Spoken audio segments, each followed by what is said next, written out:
합니다. 얼마 전에 지인으로부터 이프노트라고 하는 한 다이어리를 한 권을 선물로 받았습니다. 이게 뭐야? 책도 아니고 이 다이어리 같은데 이게 뭐지? 하고 이제 책을 읽어봤어요. 읽어보니까 머리글에 이 책에 대한 안내가 이렇게 나왔습니다. 누구나 언젠가는 세상을 떠납니다. 하지만 어느 순간이 마지막이 될지는 아무도 모릅니다. 내 마음과 주변을 정리할 새도 없이 눈을 감는다면 어떨까요? 남겨질 가족, 유산, 장래 등 내 생에 중요한 사람과 결정이 주마등처럼 스칠 것입니다. 그래서 만일이라는 뜻이잖아요. if, 만일이라는 뜻인데 그래서 인생을 한번 정리해 보라는 그런 의미에서 아마 그런 다이어리를 이렇게 선물로 줬던 것 같습니다. 근데 여러 가지 좀 생각이 들었어요. 만약에 내가 하나님 앞에 부름을 받아 떠나가게 된다 그러면 나는 누구에게 어떤 메시지를 남길 것인가 그런 생각을 좀 이렇게 해보게 되었습니다. 자, 오늘 본문 말씀은 로마 감옥에 수감된 바울 사도가 에베소 교회의 이방인 신자들에게 감옥에서 보내는 그런 편지글입니다. 자, 어쩌면 이 편지는 바울이 그들에게 마지막으로 보내는 메시지, 마지막으로 남겨주는 메시지일지도 모릅니다. 바울이 지금 이 감옥에 차가운 마룻바닥에 앉아서 펜을 들고 편지를 쓰고 있습니다. 그는 이 마지막이 될지 모르는 메시지를 쓰면서 무슨 생각을 하고 있을까요? 한번 이렇게 사도행전, 또 에베소서, 또 요한계시록에 나왔던 말씀들을 가지고 한번 좀 생각을 해봤어요. 자, 아마도 두란노 서원에서 2년 동안 말씀을 강론하며 가르쳤는데 이방인 신자들을 이렇게 앉혀놓고 말씀 가르치는 걸 생각했을 것 같아요. 자, 그리고 말씀을 전하고 기도하는 가운데 하나님의 놀라운 구원의 역사가 일어났던 걸 기억했을 것 같아요. 바울의 손수건을 어디 던지기만 해도 귀신이 떠나고 질병이 나는 그런 구원의 역사가 일어났습니다. 또 밤낮 3년 동안이나 밤낮 없이 눈물로써 이 교회 교인들을 위해서 기도했던 그 눈물의 기도가 생각이 났을 것 같습니다. 그리고 얼마 전 밀레도라는 그런 항구 도시에서 에베소의 장로들과 얼싸안고 눈물을 흘리고 입맞추면서 그런 참 헤어지기 힘든 그런 고별의 정을 나누었던 그런 장면들이 떠올랐을 것입니다. 그래서 이 에베소에서 지난 3년 동안 있었던 그런 일들이 아마 주마등처럼 쫙 스쳐 지나갔을 거예요. 자, 그런데 이 에베소 교회 신자들에게요 꼭 해줘야 될 말이 있었습니다. 바울이 로마 감옥에 갇혀 있는데 이런 소식이 들려왔습니다. 이 에베소 지역에도 거짓 교사라고 하는 그런 유대 율법주의자들, 거짓 교사라고 하는 이단들이 들어와서 이 교회 교인들이 복음의 진리를 수호하기 위해서 힘겹게 영적 싸움을 싸우고 있다는 소식을 들었습니다. 자, 그런데 그 영적 싸움이라는 것이 이렇게 순탄하지 않았죠. 복음의 진리를 가지고 교회를 잘 수호하고는 있지만 이 교회에 그 예수님과의 그런 나누었던 첫사랑, 뜨거웠던 그 첫사랑, 이 교회가 처음에 가졌던 그런 뜨거운 첫사랑을 잃어버렸다. 소위 사랑이 식어버린 교회가 되었다는 소식을 들었습니다. 자, 이때 바울은 그들에게 묻습니다. 2장 1절부터 10절까지 나오는 내용을 쭉 요약을 해보면 이런 내용이에요. 여러분은 믿음으로 말미암아 은혜로 구원을 받았습니다. 그러면 여러분은 이 상황에서 어떻게 살아가야 합니까? 라는 그런 질문이죠. 그런데 이 질문은요 2000년 전에 바울이 물었던 질문이기도 하지만 오늘 우리가 매일 묻는 질문이기도 해요. 예전에 어떤 강의를 듣고 나서 목사님들과 함께 강의를 들었는데 이 목사님들이 강사님에게 던지는 질문이 이거였습니다. 그래서 우리가 어떻게 살아가라고요? 그런데 각 교회마다 성도들이 목사님의 설교를 듣고서 이런 질문을 하죠. 그래서 목사님 우리가 어떻게 살아가라고요? 예수 믿고 믿음으로 은혜를 구원을 받았는데 우리가 어떻게 살아가야 됩니까? 오늘 우리의 삶의 현장, 코피 터지는 그 현장에서 어떻게 살아가야 합니까? 2000년 전에도 물었지만 오늘 지금 우리 삶의 현장에서 묻고 있는 질문이에요. 여러분 어떻게 살아가야 합니까? 우리 예수 믿고 은혜를 구원받았는데 어떻게 살아가야 합니까? 자, 오늘 본문 말씀을 통해서 이 차가운 그 로마 감옥에 차가운 그 마룻바닥에서 편지를 쓰고 있는 바울이 에베소 교회 이방인 신자들에게 이런 대답을 들려줍니다. 어떻게 살아가야 될까요? 자, 첫째로 신자는 그리스도의 십자가의 의미를 곱씹으며 생각하는 삶을 살아가야 된다라고 보면 우리에게 말씀하고 있어요. 한번 따라해봅시다. 그리스도의 십자가의 의미를 생각합시다. 네, 우리 옆에 분들에게요, 십자가를 생각합시다. 이렇게 서로 건면해 볼까요? 자, 십자가를 생각합시다. 네, 십자가의 의미를 생각해야 된다. 이렇게 이야기를 하고 있죠. 어느 독서 클럽에서 감옥으로부터의 사색이라는 책을 스터디를 했습니다.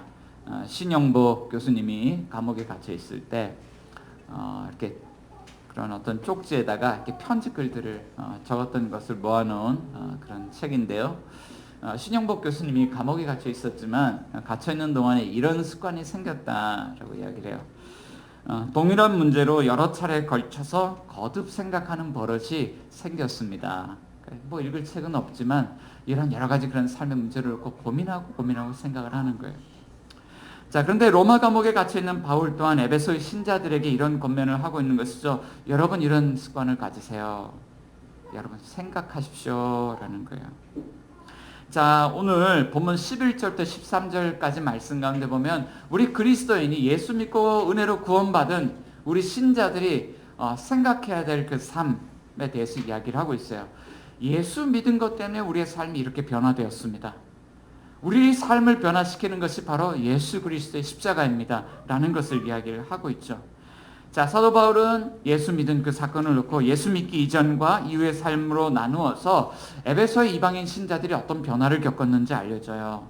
자, 11절과 12절 같이 한번 읽어보겠습니다. 자, 시작. 그러므로 생각하라. 너희는 그때에 육체로는 이방인이요 손으로 육체에 행한 할례를 받은 무리라 칭하는 자들로부터 할례를 받지 않은 무리라 칭함을 받은 자들이라. 그때에 너희는 그리스도 밖에 있었고 이스라엘 나라 밖에 사람이라. 약속의 언약들에 대하여는 외인이요 세상에서 소망이 없고 하나님도 없는 자이더니.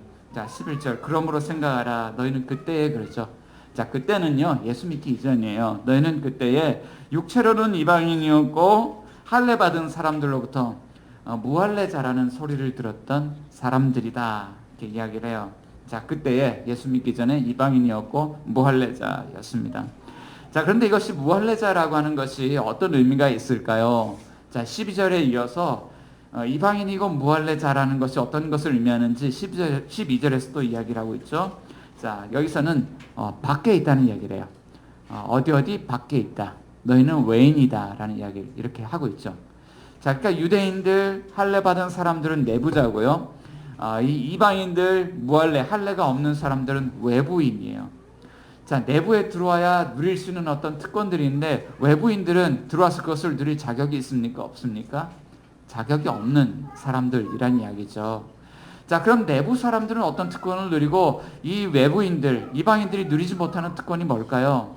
12절에 그 5가지를 이야기를 하는데 이렇게 이야기를 해요. 12절에 그때 너희는 그리스도 밖에 있었고 이스라엘 나라 밖의 사람이고 약속의 언약들에 대하여는 외인이고 세상에서 소망이 없고 하나님도 없더라는 거예요. 자, 유대인들이 이런 특권을 누립니다. 그들에게 약속이 있죠. 하나님이 그들에게 구약 성경을 통하여서 메시아를 보내주신다. 구원자를 보내주신다. 그리스도를 보내주신다. 선지자들을 통해서 말씀하셨어요. 자, 그리고 구원자가 와서 이들을 구원하면 이들 가운데 무엇이 회복되냐면 이들 가운데 영원한 다윗의 나라, 하나님이 다스리시는 하나님 나라가 회복된다. 그래서 언약의 내용이 이거잖아요. 너희는 내 백성이 되고 나는 너희의 하나님이 될 것이다. 그 나라에서 하나님과 이런 관계를 회복하고 하나님이 우리 하나님 되시고 우리는 하나님 백성으로 살아가는 그 은혜를 누리게 될 것이다.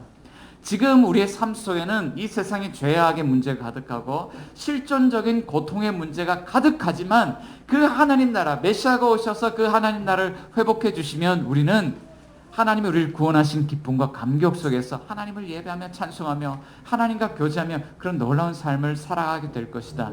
자, 유대인들은 할례 때문에 그런 복을 얻을 것이라고 생각을 했습니다.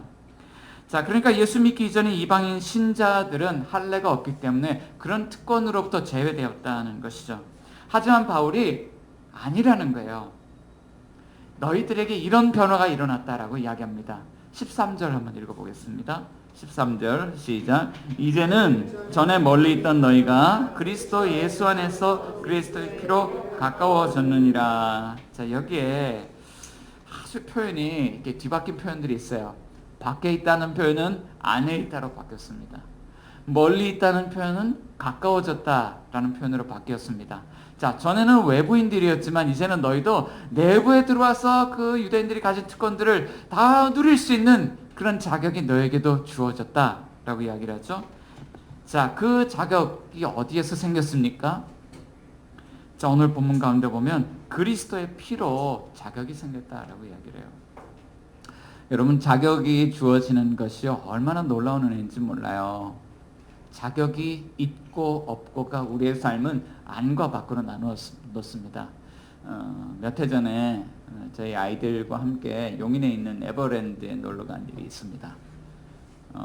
폴딩 웨건이라고 하는데 우리 아이를 키우는 집에서 이렇게 아이들 이렇게 태우고 다니는 그 손수레 같은 거 있거든요. 접었다 폈다 하는. 그날 그 폴딩 웨건을 하나를 빌려가지고 어린 아이들을 그 안에 이제 태우고 에버랜드 곳곳을 이렇게 걸어 다니면서 놀이기구도 타고 맛있는 것도 사 먹고 이렇게 구경도 하고 재미나게 놀았습니다. 자, 오후에 이제 해가 조금 이제 석양이 이렇게 생기고 이제 오후에 아주 피곤한 타임인데, 근데 아이들이 그렇게 열심히 놀았는데도 다 못 탔어요. 자, 어느 놀이기구가 있는 시설물이 있습니다. 아, 우리 저기 한번 들어가 보자. 그래서 갔어요. 그런데 이 앞에 직원이 아이들을 가로막습니다. 못 들어간다는 거예요. 여기에 들어가려면 자격이 필요한데 키가 120cm 이상만 되는 아이만 들어갈 수 있다는 거예요. 그럼 아이들 키를 탁 잽니다. 그랬더니 저희 큰 아이만 120cm가 넘고 나머지 아이들은 120이 안 되는 거예요. 그때 둘째가요, 엄청 들어가고 싶은데 못 들어갔어요. 얼마나 속상했을까요? 자, 그런데 아이들을 그렇게 가르는 그런 기준이 되는 도구를 하나 갖고 있었는데 직원이 120cm 되는 나무 막대를 가지고 이렇게 키를 재는 겁니다. 그거를 통과해 들어갈 수 있는 거죠. 자격이 이렇게 중요해요. 자격이 돼야 안으로 들어갈 수 있고 자격이 안 되면 안으로 못 들어가는 것이죠. 자, 예수 믿기 이전에 에베소 이방인 신자들은 자격이 없었기 때문에 항상 이런 특권을 누릴 수 없는 외부인으로 살아갈 수밖에 없었습니다. 하지만 이제 모든 특권을 누리게 되었죠. 13절 보니까 그리스도 예수 안에서 그리스도의 피로 가까워졌다. 자, 성경에서 그리스도의 피라는 표현이 나오면요, 이것은요 예수 그리스도의 십자가의 죽으심과 부활 사건을 압축적으로 표현하는 그런 표현이에요. 그러니까 예수 그리스도의 십자가의 죽으심과 부활하심이 나를 위한 일인 것을 깨닫고 그것을 믿음으로 받아들였을 때, 전에는 외부인이었지만 이제는 그 은혜로 말미암아 구원의 특혜를 동일하게 누릴 수 있는 그런 은혜를 얻었다. 성경 그렇게 이야기를 하고 있는 것입니다. 자, 그런데 이렇게 이제 우리가 본문을 읽고 나면 이런 질문을 또 하나 해볼 수 있습니다. 예수님이 십자가에서 피 흘려 죽으신 것이 외부인이었던 우리를 내부에 들어갈 수 있는 자격을 주시기 위함이었을까요? 자, 다시 말하면 이방인들인데 이방인들을 유대인 만들어 주시려고 예수님이 십자가에 피 흘려 죽으셨습니까? 자, 분명 예수님이 십자가에 죽으신 것은 우리에게 구원의 자격을 주시려고 죽으신 것이 맞지만, 근데 그게 맞는 대답이기도 하지만 반쪽짜리 대답이에요.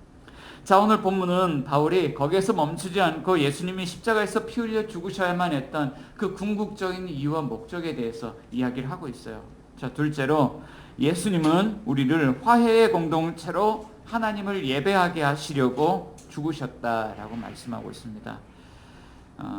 예수님은 우리를 화해의 공동체로, 평화의 공동체로 하나님을 예배하게 하시려고 예수님이 십자가에서 죽으셨다라고 말씀합니다. 자, 교회 안에 서로 이렇게 적대감을 품고 갈등 관계 속에서 살아가는 사람들이 있죠. 참 우리가 교회 안에 이런 내부 사정들을 이야기하기 부끄럽지만 있습니다. 우리가 한 교회 하나라고 이야기하지만 마음 안에 이런 감정의 담을 쌓아놓고요, 서로 갈등 관계 속에 살아가는 분들이 있습니다. 사실 저도 자유롭진 않습니다. 수시로 감정의 담이 쌓였다가 무너뜨렸다가 우리의 삶이 그런 반복인 것 같습니다.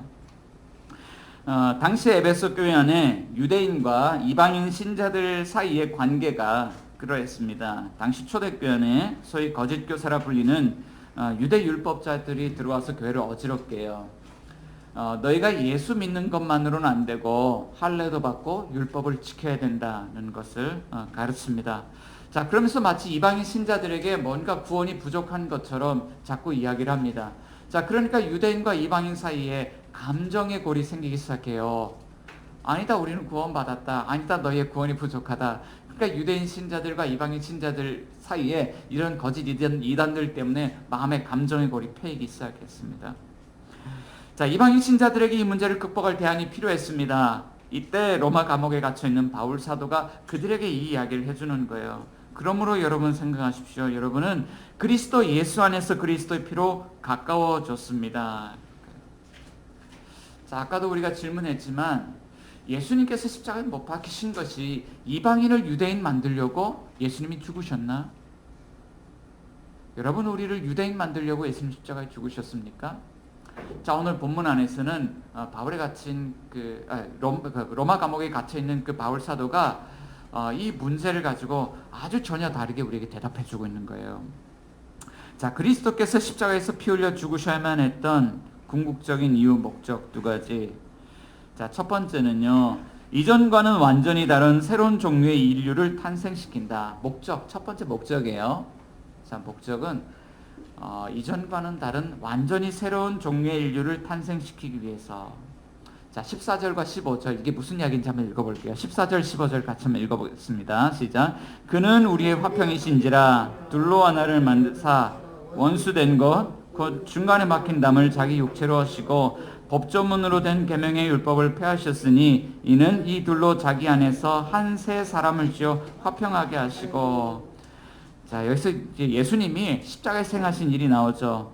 둘로 하나를 만드셨다. 자, 원수된 것 두 번째, 둘로 하나를 만드시고 두 번째는 중간에 막힌 담을 육체로 하셨다. 이 중간에 막힌 담은 유대인과 이방인 사이에 가지고 있는 어떤 마음 안에 있는 적대감들, 이런 좋지 않은 감정들을 주님께 선물로 드리셨다. 자, 그리고 법조문으로 된 계명의 율법을 폐하셨다. 예수님이 율법을 폐하셨다라고 이야기를 하는데 율법을 쓸모없이 만드셨다는 이야기가 아니죠. 우리는 율법에 온전히 순종하지 못해서 우린 죄인이지만 예수님이 죽기까지 율법에 순종하셨고 그것이 우리를 위하여 우리를 대신하여 하신 일이기 때문에 우린 예수님 안에서 모든 율법을 다 지켰습니다. 맞죠? 자, 그렇기 때문에 더 이상 우리는 율법의 잣대로 비난을 받지 않는다, 판단받지 않는다는 의미예요. 자, 율법을 폐하셨습니다. 그래서 예수님이 놀랍게 행하신 일이 있는데 이는 이 둘로 자기 안에 한 세 사람을 지어 화평하게 하신다. 새로운 한 세 사람을 지었다. 영어로 하면 새로운 인종이 탄생했다. 새로운 인류가 탄생했다. 새로운 하나의 인류가 탄생했다.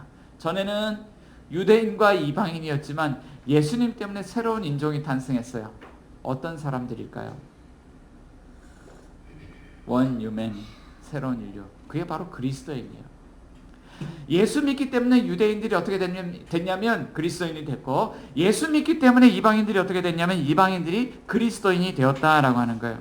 자, 전에는 유대인과 이방인이 물과 기름처럼 서로 섞일 수가 없었습니다. 아무리 섞으려고 해도 잘 섞이질 않았어요. 그런데 새로운 인종이 되었어요. 그리스도인이 되었기 때문에 그들은 서로요 다툴 필요가 없어진 것이죠. 마음 안의 적대감이 사라진 거예요. 자, 그런데 또 하나의 목적이 있습니다. 예수님이 왜 십자가에 피 흘려 죽으셔야 됐을까요? 또 하나는 이 유대인과 이방인이 한 몸으로서 하나님을 예배하게 하려는 것이다 라고 이야기를 하죠. 자, 16절 말씀도 한번 읽어봅시다. 시작. 또 십자가로 이 둘을 한 몸으로 하나님과 화목하게 하려 하심이라 원수된 것을 십자가로 소멸하시고 라고. 자, 예수님이 유대인과 이방인을 새로운 하나의 인류 그리스도인으로 만드셨습니다. 그래서 이 유대인과 이방인 사이의 어떤 적대적인 그런 감정의 장벽들이 다 무너졌어요. 자, 그런데 예수님이 동시에 행하신 일이 한 가지가 더 있었는데 이 유대인과 이방인이 하나 된 그리스도인 공동체, 교회죠. 이 교회를 하나님과 이 교회 사이에 원수된 것, 하나님과 우리 사이에 무엇이 가로막고 있습니까? 죄의 문제가 가로막고 있고 하나님의 진노의 문제가 그것을 가로막고 있는데, 그 원수된 것을 예수님이 십자가를 또 무너뜨리셨다는 거예요. 예수님이 우리의 죄 때문에 십자가에서 피 흘려 죽으셨고 또 하나님의 진노의 형벌을 받으셨는데, 그것 때문에 하나님과 우리 사이가 화목하게 되었다라는 거예요. 자, 그러니까 그리스도의 공동체인 교회는 서로 하나됨으로 하나님께 마음껏 나아가서 예배할 수 있고 하나님의 은혜를 마음껏 받아 누릴 수 있는 존재가 되었다. 성경 그렇게 이야기를 하고 있죠. 자, 그럼에도요, 마음 안에 여전히 감정의 담을 쌓아놓고 살아가는 사람들이 교회 안에 많이 있어요. 지난주에 어느 뉴스를 이렇게 보다가 뉴스 때문에 깜짝 놀랐던 그런 순간이 있습니다. 지난번에 대통령 선거가 끝나고 정권이 새롭게 교체가 되어서 이제 윤석열 대통령과 새로운 정부가 이 나라를 다스리고 있습니다. 그리고 문재인 전 대통령이 은퇴를 해서 양산 사저에 가서 이렇게 퇴임 이후의 삶을 보내고 있습니다. 자, 그런데 그 양산 그 사저 인근에 있는 마을 사람들이 너무 고통스럽다는 이야기들을 해요. 계속 뉴스에 그 이야기가 나왔습니다.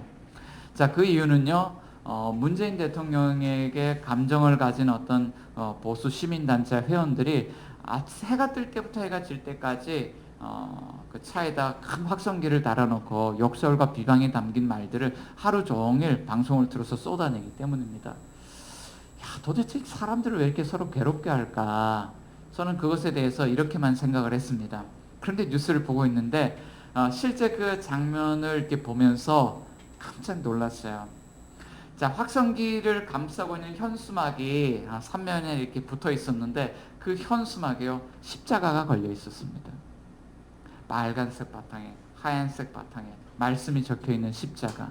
그러니까 그 일을 하고 있는 것이 보수 시민단체예요. 그러니까 이것에 대해서 불편하게 바라보는, 불편한 시선을 가지고 바라보는 분들이 어떻게 우리 교회를 생각할까? 그분들이 그 십자가가 나오는 그 순간에 그분들이 우리 기독교의 대표가 되지는 않을까? 이런 것에 대해서 마음의 불편함을 가지고 있는 분들이 이 교회에 대해서 바라보는 부정적인 그런 시각들, 인식들이 생겨질 때 우리는 복음을 전할 때 또 한 번의 장애물을 넘어야 되는 그런 어려운 장애물들이 생기는 건 아닐까? 그래서 마음 가운데 이렇게 좀 어려움이 좀 생겼습니다. 자, 이게 왜 그럴까? 정치 공간에 그리스도인으로 서기라는 책을 쓴 고성재 목사님이 보수 정치가 우상화되었기 때문이다 라고 그 문제를 지적을 합니다. 여러분, 보수 정치가 나쁜 겁니까? 여러분, 진보 정치가 나쁜 겁니까? 여러분, 정치는요, 우리가 관심을 갖고 기도하고 잘 참여해야 합니다. 자, 이 정치는요, 다 선한 거예요. 하나님이 정치를 통해서 사람들을 돌보시는 일을 하기 때문에 이 정치라는 건 보수든 진보든 선한 것입니다. 보수 정치를 통해서 안보 상황을 지키고 사람들에게 어떤 자유로운 마음을 가지고 꿈을 꾸면서 꿈을 펼치게 하고 얼마나 좋은 거예요.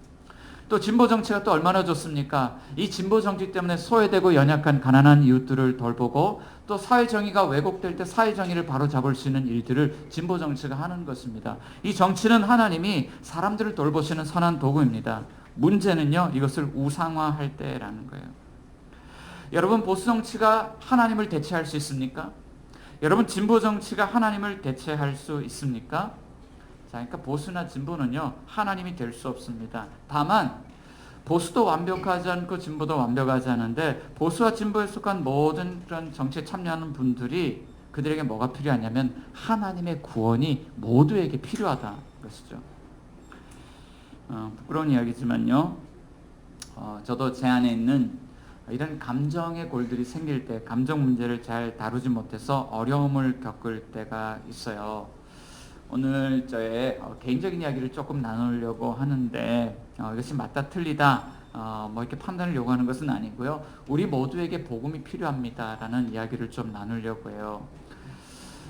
저에게는요, 이 교회 개척 사역을 하면서 이 교회 개척 사역이 하나님의 부르심이다 생각하고 사명감으로 임하는 그런 마음이 있습니다. 그런데 이제 저희 아내도 마음속에 한 가지 꿈이 있는데 우리도 해외에 나가서 한번 그런 새로운 삶에 대한 그런 것들을 경험해 보면 좋지 않을까? 그런 어떤 꿈들을 가지고 살아왔어요. 이런 꿈들이 나쁘지 않습니다. 저는 좋다고 생각을 해요. 새로운 문화에 대해서 도전하고 동경해 보는 것이 얼마나 좋은 일이에요. 자, 그렇지만 또 이곳에서 교회 개척을 하는 것도 얼마나 선한 일입니까? 하나님의 주님의 몸된 교회를 세우는 것이 너무나도 선하죠. 자, 그렇지만 문제는 이것입니다. 우리 마음 안에 있는 생각을 고집하는 것 때문에 서로의 마음에 상처를 주는 일들이 생기는 것이죠. 이것 때문에 저희 아내에게 제가 상처를 주는 일도 있고 제가 상처를 받는 일들도 있습니다. 그런데 이런 감정의 골들이 생길 때 좀 제 마음 안을 깊숙이 들여다봤어요. 왜 나는 고집을 세우게 될까? 왜 이것 때문에 아내의 마음을 아프게 할까? 이런 것들을 고민을 좀 해봤습니다. 그런데 제 마음 안에 들여다보니까 이런 마음이 있더라고요. 실패에 대한 두려움이 있어요. 하나님이 이곳으로 부르셔서 교회 문제를 잘 수습하고 교회를 재개척할 수 있는 그런 상황들을 허락해 주셨는데 제 마음 안에 어떤 마음이 있었냐면 반드시 교회를 살려야 돼라고 하는 그런 마음에 그런 부담이 있는 것을 느꼈습니다. 실패를 두려워합니다. 그런데 팀켈러 목사님이 그런 말씀하셨는데 이 성공과 실패가 쌍둥이라는 말씀하셨거든요. 그러니까 제 마음 안에 실패에 대한 두려움이 있는데 이런 거죠. 뒤집어 놓고 보면 하나님보다 더 성공을 앞세우고자 하는 마음, 정말 하나님보다 성공을 더 간절히 원하는 그 마음이 제 안에 있더라고요. 그래서 제 마음 안에 이렇게 자유함이 없어요. 그리고 우리 온 가족을 힘들게 하고 때로는 교회를 힘들게 하고 그런 것을 제 마음에 느꼈습니다. 여러분, 교회 개척 사역을 하는데 무엇이 성공일까요? 문 닫으면 실패고 사람들 많이 모으면 성공일까요? 윌리엄 윌리몬이라는 그 실천신학 교수님이 작은 교회 설교와 예배라는 이 책을 통해서 이런 것을 말씀하셨어요. 사람 많이 모으는 게 성공이 아니고 말씀의 종으로서 복음을 전하는 것이 성공이다. 이곳에서 우리가 복음의 진리를 잘 전하고 교회 안에 복음으로 공동체가 세워질 수 있다면 그것이 성공이다라고 이야기하는 거예요. 한번 좀 우리의 삶을 각자 서로 좀 돌아봤으면 좋겠습니다. 우리 마음속에, 복음 앞에서 우리의 마음속에 하나님보다 더 사랑하는 어떤 성력, 누구도 침범할 수 있는 그 성력이 있지는 않은지, 이것 때문에 우리가 감정적으로 서로 부딪히고 적대감을 쌓는 일들은 혹시 일어나고 있지 않은지, 하나님은 오늘 우리의 문제를 어떻게 다루시기 원하실까요? 자, 세 번째로 하나님은 우리를 함께 세우시기 위하여서 온전하신 중재자를 우리 가운데 세워주신다라고 성경 우리에게 말씀하고 있습니다. 갈등의 문제를 겪고 있을 때 중재자가 있다는 것은 문제를 해결하는 데 큰 도움이 되죠. 며칠 전 한국과 칠레 국가대표팀 간의 월드컵 평가전이 있었습니다. 이 경기에서 보기 드문 장면이 하나가 포착이 되었는데 손흥민 선수를 마크하던 칠레 선수 두 사람이 서로 욕설을 하며 어깨를 이렇게 부딪혔어요. 싸우기 일촉즉발의 그런 상황이었습니다. 자, 그런데 그 두 선수를 뜯어 말리는 한 선수가 있었습니다. 혹시 기억하세요? 네, 손흥민 선수가 그 두 사람, 손흥민을 막하던 선수들이었는데 손흥민 선수가 두 사람의 싸움에 개입해서 그 두 사람을 뜯어 말렸습니다. 그리고 그 두 사람이 곧 진정이 되었습니다. 이 경기가 끝난 후에 사람들은 손흥민 선수에게 노벨 평화상을 수여해야 되는 것 아니냐라는 농담을 건네기도 했습니다. 자, 이렇게 중재자가 있다는 것은 갈등 상황이 생겼을 때 갈등을 극복할 수 있는 아주 큰 도움이 되는 일이죠. 성경은요, 하나님이 우리에게 화목하게 하는 직분을 맡겨주셨다라고 이야기를 하고 있는데, 저는 우리 공동체 안에 서로에 대한 이런 중재자가 많이 일어날 수 있기를 바랍니다. 우리에게도 중재자가 필요하지만 우리 모두가 중재자가 필요할 때가 있어요. 그럴 때 하나님이 주신 직분을 생각하면서 서로 중재를 하는 것이죠. 자, 그런데 오늘 본문을 보면 하나님이 우리 안에 존재하는 이 적대감의 문제를 완전히 해결하실 뿐 아니라 우리와 하나가 되시고 우리와 한 편이 되어주시는 중재자를 세워주셨다고 말씀하고 있어요. 14절 그의 이름을 이렇게 이야기합니다. 그는 우리의 화평이시다. 우리를 그리스도인이라는 새로운 한 인류로 만들었을 뿐만 아니라 하나님과 화목된 예배 공동체로 세워주시는 분. 자, 십자가로 우리 안에 있는 적대감을 다 무너뜨리시고 십자가로 하나님과 우리 사이에 가려진 그런 모든 원수된 것들을 소멸하셔서 무너뜨려서 우리를 서로 하나 되게 하시는 분, 그분을 화평이라고 부르고 있는데 그가 예수님이다. 자, 그런데 그가 이 공동체를 어떻게 평화의 공동체로 세워가고 이 공동체를 어떻게 하나님과 화목된 공동체로 세워가실까요? 어떻게 그런 일들이 일어날까요? 20절부터 22절까지 이 말씀이 이렇게 이야기를 해주고 있어요. 20절부터 22절 우리 같이 한번 읽어봅니다. 시작. 너희는 사도들과 선지자들의 터 위에 세우심을 입은 자라. 그리스도 예수께서 친히 모퉁이 돌이 되셨느니라. 그의 안에서 건물마다 서로 연결하여 주 안에서 성전이 되어가고 너희도 성령 안에서 하나님이 거하실 초소가 되기 위하여 그리스도 예수 안에서 함께 지어져 가느니라. 자, 건축자의 비유죠. 자, 이 머릿돌을 놓습니다. 머릿돌을 놓고 돌들이 하나 둘 연결되어져 갑니다. 자, 이렇게 앞으로도 가고 옆으로도 가고 위로도 가고 건물이 이렇게 연결되어져 가죠. 그렇게 해서 건물이 이제 완성이 돼 가는 거예요. 이것은 비유인데요. 오늘 이 건물을 하나 되기 위해서 이 일을 시작하신 모퉁이돌, 머릿돌 같은 분이 있다. 화해 사역을 시작하셨어요. 우리 서로는 서로 화해가 되지 않지만 이 화해를 일으키기 위해서 그가 십자가에서 피를 흘리셨어요. 그 일을 시작하신 분. 그런데 그 일을 하신 분과 우리가 서로 연결이 되어지는데 이렇게 해서 서로 반목되는 그런 감정, 갈등에 고린 이런 사람들이 그 모퉁이돌 대신 그분 때문에 하나로 연결되어진다는 거예요. 그런데 이 모퉁이돌이 시작이라는 것은 또 하나의 의미가 있습니다. 그가 우리의 대표입니다. 이 건물이 하나로 지어졌을 때 이 건물을, 이 하나 된 사람들을 어디로 이끌고 가냐면 하나님이 임재하시는 임재 현장 가운데 이끌고 간다는 거예요. 다시 말하면 이 건물을 하나님이 임재하실 처소, 하나님이 임재하시는 성전으로 세우신다는 의미예요. 모퉁이돌이 되셨다라는 의미는 우리의 화해 사역을 시작하신 그분, 그가 그 중심에서 주춧돌이 되심으로써 우리 서로를 연결하는 거예요. 자, 우리가 서로 연결이 됩니다. 어떻게 연결이 되냐면 직접 연결이 되는 게 아니에요. 중간에 예수님이 계셔서 우리가 연결이 되는 거예요. 그런데 강력하게 서로 이렇게 연결 체인을 이루고 있죠. 우린 다 연결되었습니다. 그런데 그분이 우리의 대표가 되셔서 또 우리를 어디로 이끌고 가냐면 바로 우리 죄에 대해서. 우린 죄를 만들어냈잖아요. 마음 안에 반복하는 그런 일들이 일어나는데 이것이 어디에서 일어나냐면 내 마음 안에 내가 원하는 하나님보다 더 앞세우는 아무도 침범할 수 없는 그 성역을 만들어서 내 마음 안에 세워놓은 그 우상들을 섬길 때 우리는요 서로 감정의 골들을 키워가는데 그런 이 죄의 문제를 주님께서 담당하시고 이런 죄 많은 사람들을 하나님 앞으로 이끌고 가셔서 하나님이 임재하신 그 현장 속에서 하나님을 예배하는 초소로 주님이 세우신다라고 하는 거예요. 그러니까 그 안에 너무나도 놀라운 중재자가 있죠.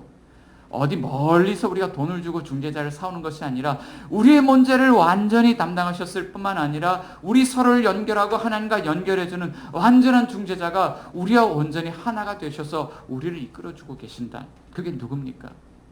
예수님이죠. 히브리서 기자는 히브리서 9장 15절을 통해서 그에 관하여 이렇게 말씀합니다. 이로 말미암아 그는 새 언약의 중보자이시니 이는 첫 언약 때 범한 죄에서 속량하려고 주고사 부르심을 입은 자로 하여금 영원한 기업의 약속을 얻게 하신다. 그가 새 언약의 중보자다라고 하는 거예요. 우리가 어떻게 약속 안에 들어갑니까? 예수님이 우리 사이의 중보자, 중재자로 서 계시고 하나님과 우리 사이의 중재자로 서 계시기 때문에 완벽한 그 중재자 때문에 우리가 서로 화해할 수 있고 우리가 하나님 앞에 다시 나아갈 수 있게 되는 것이죠.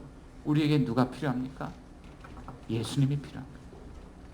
사랑하는 여러분, 공동체 안에서 마음 안에 감정의 담을 쌓아놓고 감정 때문에 이것을 다루지 못해서 힘들 때가 있지 않습니까? 그때 여러분은 예수 믿고 은혜로 구원받은 이 그리스도인으로서 어떤 삶을 살아갑니까? 그럴 때 하나님과 잘 연결되어 있습니까? 그럴 때 성도들 서로 간에 잘 연결되어 있습니까? 그렇지 않다면 오늘 우리는 이 마음의 문제를 주님 앞에 낳아놓고 하나님의 초대에 응해야 합니다. 하나님 오늘 우리를 완전한 중보자이신 우리 주 예수 그리스도 앞으로 나오라고 말씀하십니다. 우리를 대신해서 십자가에 피 흘려 죽으시고 우리의 문제를 온전히 다루어 주시고 하나님과 우리를 온전히 회복하게 하실 수 있는 그 주님 앞에, 그 중보자 앞에 나오라고 주님 우리를 초대하십니다. 여러분, 마음의 우상을 회개하고 완전한 중보자이신 그리스도께로 나아갑시다. 우리의 깨어진 관계는 회복될 것이고 우리의 마음의 감정은 다시 급속한 은혜로 치유가 될 것이고 우리 공동체는 다시 그리스도의 사랑이 충만한 공동체로 회복되어질 것입니다. 우리 같이 한번 기도하기를 원하는데요.